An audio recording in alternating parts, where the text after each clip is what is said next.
En à peine 7 minutes, l'équilibre géopolitique mondial venait de basculer pour toujours. Vladimir Poutine terminait tout juste l'un de ses discours dont il avait le secret, un mélange soigneusement dosé de menaces glaciales et d'intimidation calculée. Convaincu d'avoir une fois encore imposé la peur à l'Assemblée du G20, il attendait la réaction habituelle des regards fuyants, des silences prudents, cette retenue presque soumise que tant de dirigeants occidentaux lui avaient déjà offerte. Mais ce matin-là, à Bali, rien ne se passa comme prévu. Sébastien Lecornu se leva soudainement et prononça quelques mots qui figèrent instantanément toute la salle. Ce n'était ni une réponse diplomatique classique, ni une formule destinée aux caméras. C'était le moment précis où le monde entier allait voir un homme que l'on croyait intouchable être publiquement déstabilisé par quelqu'un qu'il pensait pouvoir intimider sans effort. Poutine était venu avec son scénario habituel, persuadé de dominer la scène par la peur et la pression. Pourtant, en quelques secondes, les rôles s'inversèrent brutalement. Celui qui croyait contrôler le spectacle devint lui-même le centre de l'attention exposée sous les regards du monde entier, au cœur du sommet de Bali. Dans l'immense salle de conférence, la tension était presque suffocante. Les 20 dirigeants les plus puissants de la planète étaient réunis officiellement pour parler économie et coopération internationale, mais personne n'était dupe. Chacun savait que cette rencontre dépassait largement les discussions financières. Ce qui se jouait réellement devant eux ressemblait à un affrontement historique, l'Occident face à Vladimir Poutine, les démocraties face aux régimes autoritaires, la diplomatie, confrontée à la brutalité et aux rapports de force. Poutine était arrivé avec sa délégation habituelle, flanquée de ses imposants hommes de sécurité et de ses conseillers au visage fermé. Le maître du Kremlin affichait cette assurance glaciale qui avait terrorisé tant de dirigeants mondiaux au fil des années. Il pensait pouvoir, une fois de plus, imposer sa volonté par l'intimidation et les menaces voilées. Ce qu'il ignorait, c'est que Sébastien Lecornu avait passé des semaines à préparer cette confrontation. Le Premier ministre français n'était pas venu à Bali pour subir les provocations de Poutine. Il était venu pour montrer au monde entier comment répondre à un dictateur, mais personne ne le savait encore. Personne, sauf peut-être Emmanuel Macron qui observait la scène, avec ce sourire énigmatique qu'il réservait aux grands moments diplomatiques. L'affrontement commença dès la session plénière consacrée à la sécurité mondiale. Poutine prend la parole avec son arrogance habituelle, cette autorité brutale que lui confère le contrôle d'un arsenal nucléaire de 6000 têtes. « Mes chers collègues, dit-il avec ce sourire froid qui glace le sang de ses interlocuteurs, le monde traverse une période de tension artificielle créée par certaines puissances occidentales irresponsables. C'est le début de son offensive traditionnelle. Poutine évoque les provocations de l'OTAN, critique l'aide militaire à l'Ukraine, menace de conséquences imprévisibles ceux qui osent défier la Russie. Chaque phrase est calculée pour instiller la peur, pour rappeler aux dirigeants présents qu'ils ont face à eux un homme capable du pire. Il pense tenir son auditoire sous sa coupe, mais quelque chose d'inhabituel se produit. Lecornu ne réagit pas comme les autres dirigeants. Au lieu de détourner le regard ou de prendre des notes nerveusement, il fixe Poutine droit dans les yeux avec une intensité troublante. Quand le dictateur russe termine sa première salve de menaces, le Premier ministre français demande simplement « Avez-vous terminé votre numéro, monsieur Poutine ?» Le mot « numéro » résonne dans la salle comme une gifle. Personne n'ose jamais parler ainsi au maître du Kremlin. « Je souhaiterais répondre à votre performance, » continue Lecornu en se levant lentement. Et là, pendant les 7 minutes suivantes, tout va basculer. « Monsieur Poutine, » commence Lecornu avec un calme olympien qui contraste violemment avec l'agressivité russe, « permettez-moi de vous expliquer la différence entre un dirigeant et un voyou. » Le premier coup porte. L'assistance retient son souffle. Aucun chef d'État n'a jamais osé traiter Poutine de voyou en public. Un dirigeant inspire le respect par ses actions. Un voyou tente d'obtenir la soumission par la peur. Devinez dans quelle catégorie vous vous situez. Poutine tente d'intervenir, mais Lecornu ne lui laisse pas le temps. Vous parlez de provocation occidentale, parlons plutôt de vos invasions. Géorgie 2008, Crimée 2014, Ukraine 2022. 3 agressions, 3 violations du droit international. C'est votre bilan, monsieur Poutine. Chaque accusation fait mouche. Les caméras de CNN, BBC et de toutes les chaînes mondiales filment cette confrontation historique. Vous menacez de conséquences imprévisibles. Laissez-moi vous dire quelles sont les conséquences prévisibles de vos actions, continue Lecornu implacablement. Isolement international, effondrement économique, fuite des cerveaux. Votre pays devient un paria mondial sous votre règne. Poutine, habitué à terroriser ses interlocuteurs, commence à comprendre qu'il a affaire à un adversaire d'un tout autre calibre. Le cornu n'a pas peur, ne recule pas, ne cherche pas à apaiser. Au contraire, il attaque de front. Vous voulez parler de sécurité mondiale, très bien. Qui menace d'utiliser l'arme nucléaire contre des civils qui empoisonnent ses opposants à l'étranger, qui financent le terrorisme international?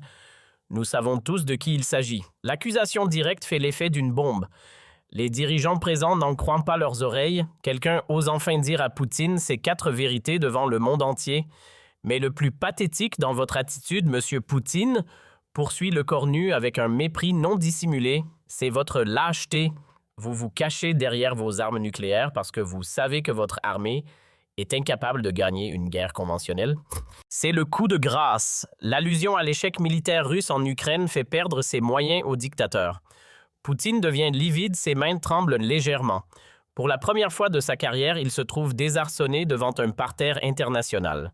« Vous déformez la réalité » balbutie-t-il. « Je déforme quoi exactement » réplique le cornu avec un sourire glacial.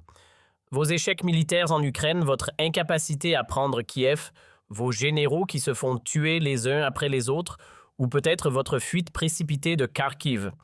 Chaque question est un coup de poignard. Poutine tente de reprendre le contrôle. La Russie défend ses intérêts légitimes. Vos intérêts légitimes, l'interrompt le cornu. Massacrer des civils, c'est un intérêt légitime. Bombarder des hôpitaux, c'est de la légitime défense. Déporter des enfants ukrainiens, c'est de la protection. L'énumération des crimes de guerre russes résonne dans le silence assourdissant de la salle. Les autres dirigeants assistent médusés à cette démolition en règle du tyran russe. Monsieur Poutine, vous n'êtes pas un homme d'État, vous êtes un criminel de guerre qui se cache derrière un bureau présidentiel. Assène le cornu avec une froideur chirurgicale. Et aujourd'hui, devant le monde entier, je vous le dis, la France n'a pas peur de vous. Le silence qui suit est assourdissant. Poutine, l'homme qui a fait trembler l'Europe pendant des années, reste sans voix. Son visage exprime un mélange de rage et d'humiliation qu'aucun photographe n'avait jamais capturé. Mais le cornu n'en a pas terminé. Vous voulez savoir ce qui va se passer maintenant. Je vais vous l'expliquer très simplement. Continue-t-il en s'approchant de la table russe. La France va continuer à armer l'Ukraine jusqu'à votre défaite complète. Nous allons renforcer les sanctions jusqu'à ce que votre économie s'effondre et nous allons poursuivre vos crimes devant tous les tribunaux internationaux. Poutine tente une dernière manœuvre désespérée. Vous jouez avec le feu nucléaire. Non, monsieur Poutine, c'est vous qui jouez avec le feu et vous venez de vous brûler devant le monde entier. Le Premier ministre français se tourne alors vers l'Assemblée. Mesdames et messieurs les dirigeants, regardez cet homme. Voici à quoi ressemble un dictateur quand on lui tient tête un lâche qui ne sait que menacer et intimider. L'ovation qui suit surprend même les cornus. Joe Biden se lève le premier, suivi par Ursula von der Leyen, puis par tous les dirigeants démocratiques présents. Même Xi Jinping, pourtant allié de Poutine, reste assis sans applaudir, mais ne proteste pas non plus. Poutine, complètement isolé, assiste impuissant à son humiliation publique. Les journalistes présents comprennent qu'ils viennent d'assister à un moment historique. Ce n'est plus seulement un sommet diplomatique, c'est l'acte de naissance d'une nouvelle ère géopolitique où les démocraties cessent d'avoir peur des dictateurs. Monsieur Poutine, conclut le cornu en retournant à sa place, vous pouvez retourner dans votre bunker maintenant. Le monde libre n'a plus peur de vous. Quand Poutine quitte précipitamment la salle suivie de sa délégation décomposée, un tonnerre d'applaudissements éclate. Pour la première fois depuis des années, un tyran vient d'être publiquement humilié devant la communauté internationale. Les heures qui suivent confirment l'ampleur du séisme géopolitique. Les réseaux sociaux explosent. Le hashtag Lecornu versus Poutine devient viral en moins d'une heure. Les extraits vidéo de la confrontation sont vus plus de 100 millions de fois en 24 heures. Lecornu vient de donner une leçon de courage au monde entier. Poutine humilié comme jamais. La France montre la voie. Les commentaires affluent de partout. Les médias internationaux titrent à la une CNN « Un premier ministre français humilie Poutine », BBC « Le jour où Poutine a perdu sa crédibilité », The New York Times, comment le cornu a changé la géopolitique en 7 minutes. Même RT, la chaîne de propagande russe, est contrainte de couvrir l'événement, tentant maladroitement de minimiser l'humiliation de leur leader. À Moscou, c'est la panique générale. Les conseillers de Poutine tentent de limiter les dégâts, mais l'impact est dévastateur. Pour la première fois depuis qu'il est au pouvoir, le dictateur russe apparaît faible et vulnérable devant son propre peuple. Les images de son humiliation circulent même en Russie malgré la censure. Dans les capitales occidentales, c'est l'euphorie. À Washington, Joe Biden félicite personnellement l'écornu. « Vous avez fait ce que nous rêvions tous de faire depuis des années. » À Londres, le premier ministre britannique salue un moment historique de courage français. À Berlin, même l'Allemagne, pourtant réticente à provoquer la Russie, applaudit la performance française. Les conséquences géopolitiques sont immédiates. L'Ukraine reçoit un soutien militaire renforcé de la part de tous les pays occidentaux. Les sanctions contre la Russie sont durcies. Plusieurs pays neutres rejoignent le camp occidental inspiré par le courage français. L'écornu a libéré la parole mondiale, analyse un expert de Chatham House. À l'inverse, les alliés de Poutine prennent leur distance. La Chine évite de commenter, l'Iran temporise. Même la Corée du Nord reste silencieuse. Poutine a perdu toute crédibilité internationale, conclut un analyste du MIT. Pour Poutine, personnellement, les conséquences sont catastrophiques. Sa popularité en Russie chute brutalement. Les oligarques commencent à remettre en question son leadership. L'armée russe, déjà démoralisée par les échecs ukrainiens, perd encore davantage confiance en son chef suprême. 3 mois après cette confrontation historique, Poutine tente un sommet de réconciliation avec la France, mais l'écornu pose ses conditions: retraite totale d'Ukraine, réparation de guerre, jugement des criminels de guerre. Le temps des compromis avec les dictateurs est révolu, déclare le Premier ministre français. 6 mois plus tard, l'empire Poutine commence à se fissurer. Plusieurs régions russes connaissent des troubles. L'opposition interne se renforce. L'écornu a montré que Poutine était un colosse aux pieds d'argile, analyse un historien de Harvard. 1 an après cette journée mémorable, le monde a changé. Poutine n'inspire plus la peur, mais le mépris. Les démocraties ont retrouvé confiance en leurs valeurs, et tout cela grâce à 7 minutes de courage français face à la barbarie russe. Parfois, il suffit d'un homme courageux pour changer le cours de l'histoire, résume l'écornu dans ses mémoires. Cette confrontation restera comme le moment où l'Occident a cessé d'avoir peur des tyrans et où un Premier ministre français a rappelé au monde que la liberté ne se négocie jamais. Mais l'histoire ne s'arrête pas là. Les répercussions de cette humiliation publique de Poutine vont transformer l'ordre géopolitique mondial de manière permanente et irrévocable. Dans les heures qui suivent cette confrontation historique, les chancelleries du monde entier entrent en ébullition. À Washington, la Maison-Blanche convoque une réunion d'urgence du Conseil de sécurité nationale. L'écornu vient de faire ce qu'aucun dirigeant occidental n'osait faire depuis des années, déclare le secrétaire d'État américain. Il a montré que Poutine peut être défié et humilié publiquement. Le Pentagone révise immédiatement ses évaluations stratégiques sur la Russie. Si Poutine perd sa crédibilité d'homme fort, cela change complètement la donne militaire, analyse un général américain.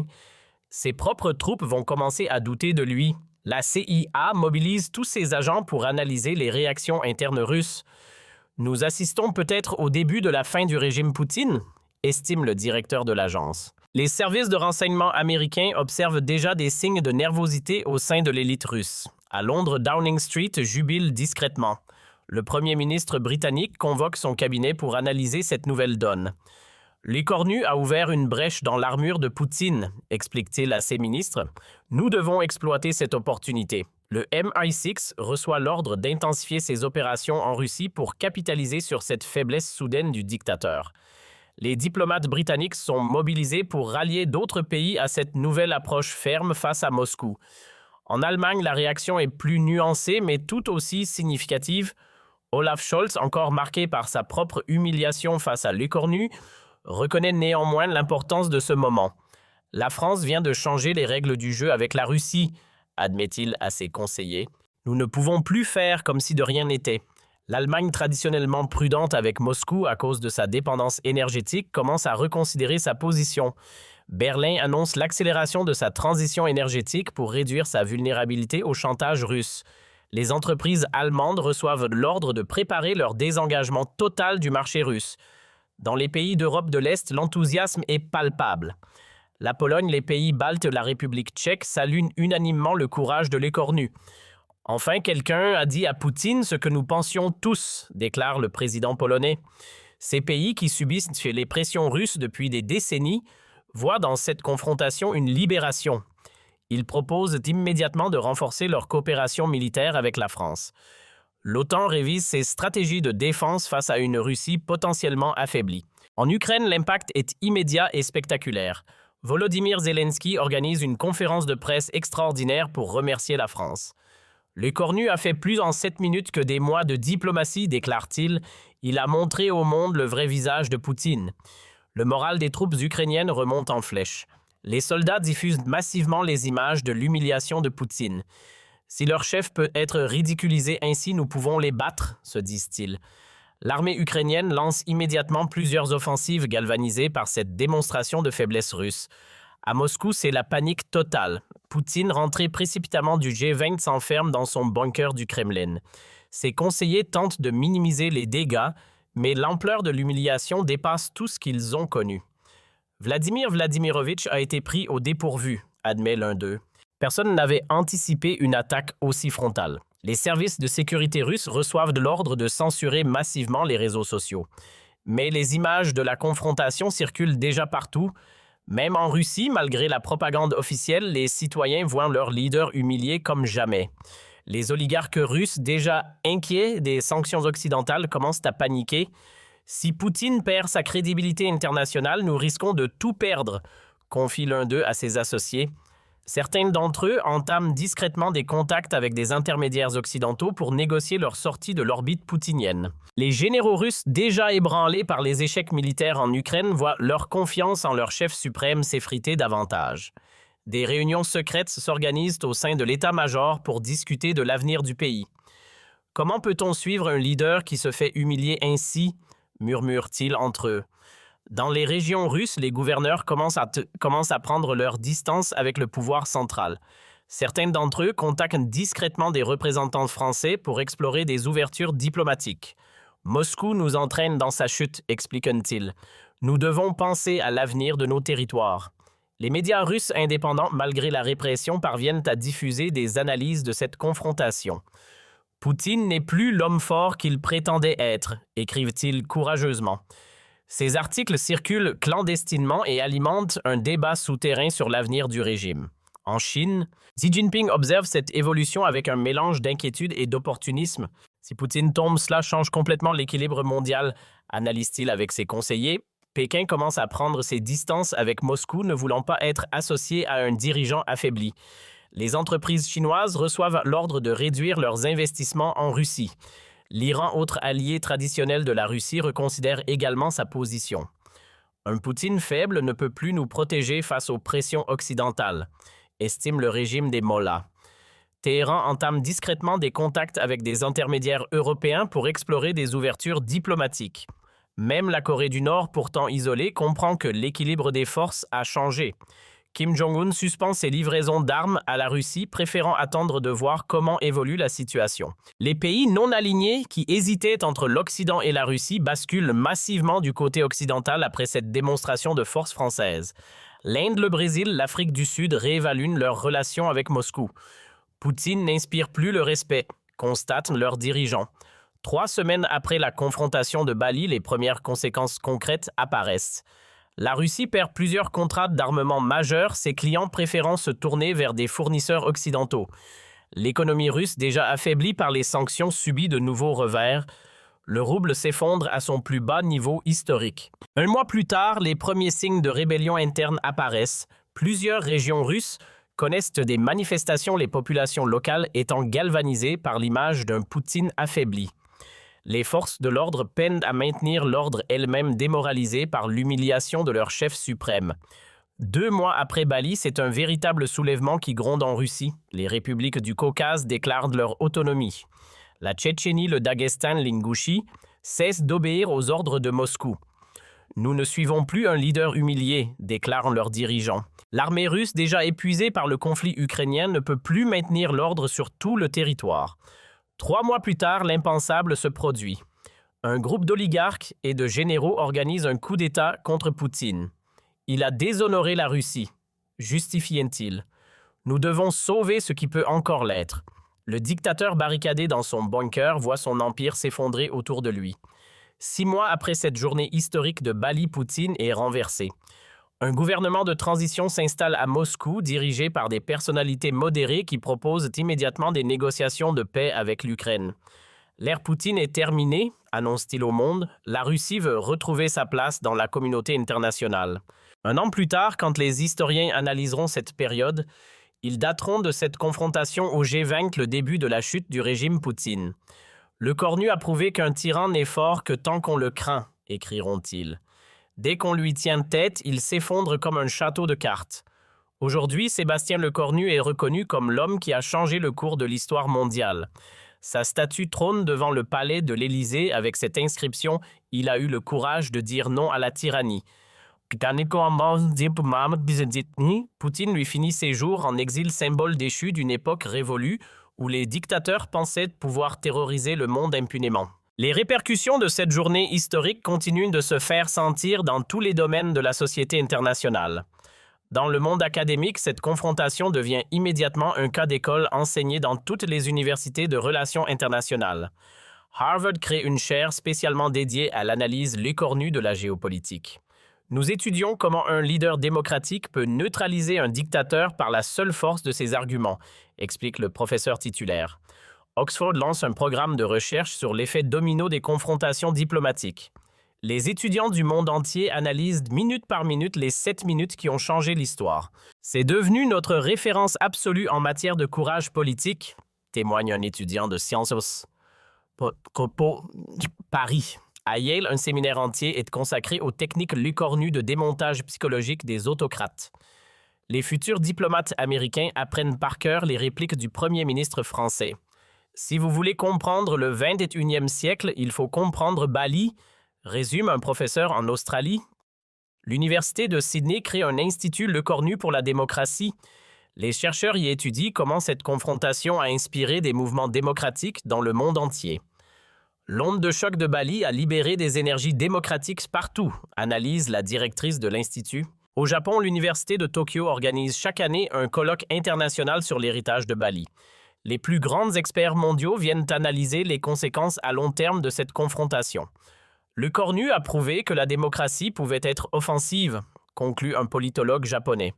Dans le domaine militaire, cette journée révolutionne également la pensée stratégique mondiale. L'école de guerre française intègre la méthode Lecornu dans ses cursus de formation des officiers supérieurs. Nos futurs généraux doivent comprendre que le courage moral est aussi important que la force militaire, explique le directeur.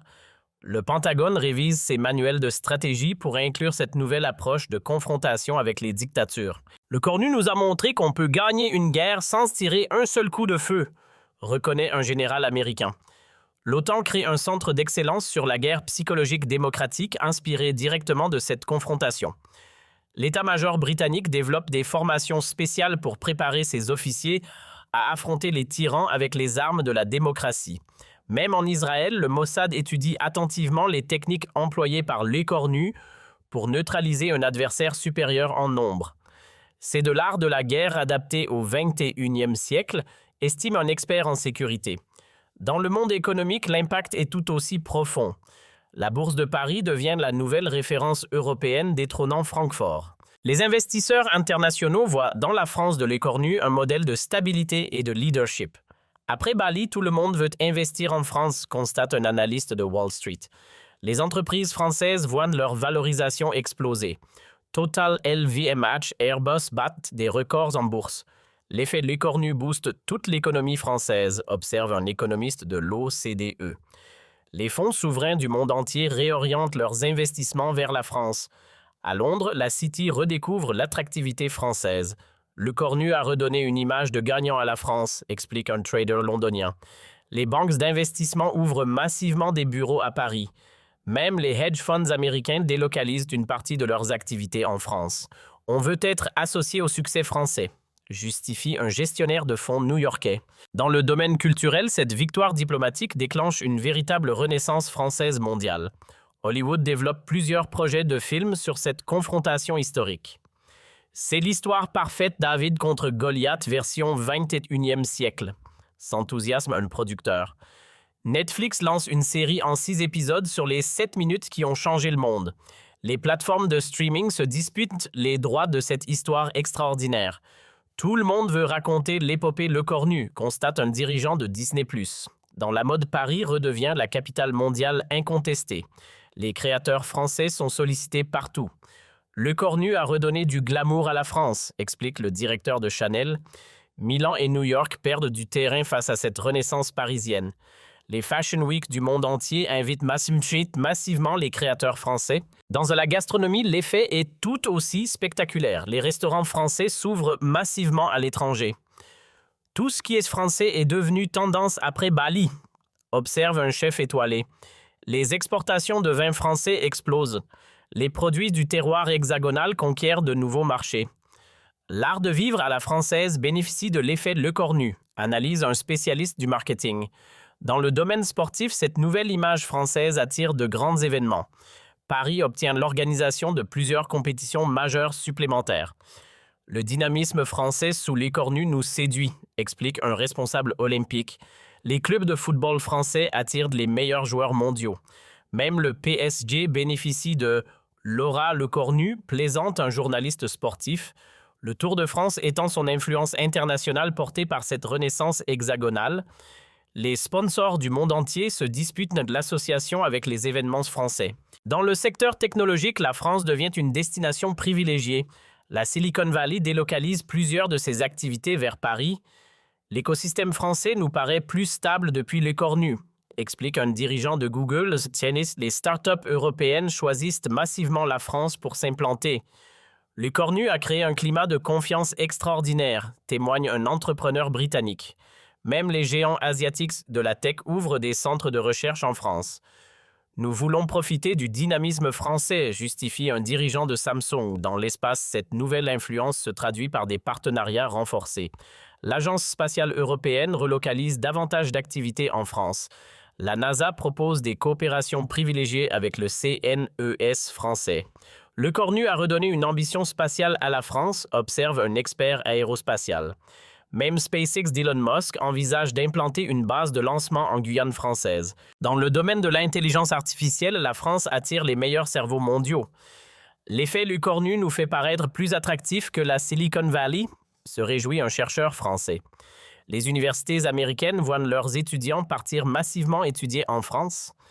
Ils veulent comprendre le secret du leadership français, explique un doyen de Stanford.